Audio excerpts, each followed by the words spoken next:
Understanding the stopwatch function. A simple guide. Hello and welcome to our English language learning channel. Today, we're going to explore an interesting phrase, stopwatch function. If you've ever been curious about what this means, especially in the context of watches and timing, you're in the right place. Let's dive in and understand this concept together. First, let's understand what a stopwatch is. A stopwatch is a type of watch used to measure time intervals.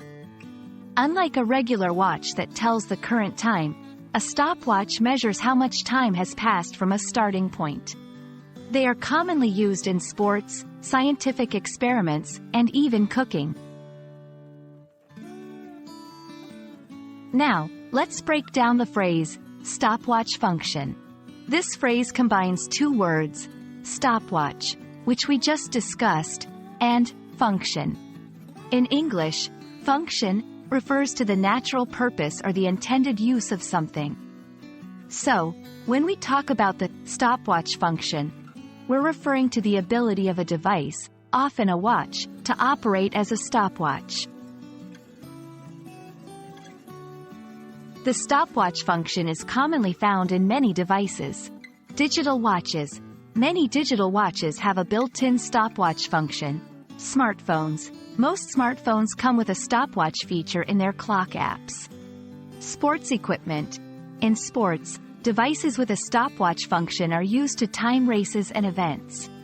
Cooking devices. Some kitchen timers also include a stopwatch function for precise cooking. How do we use this function? It's quite simple. 1. Start. Press a button to start timing.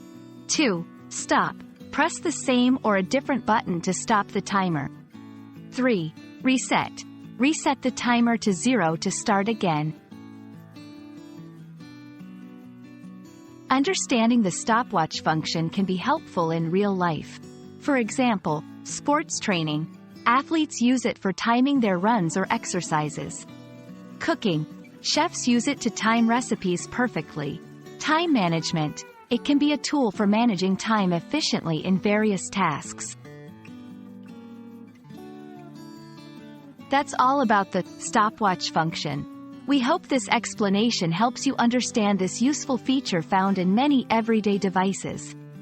Remember, learning English is not just about words, but also understanding the concepts behind them. Keep practicing, and see you in our next video.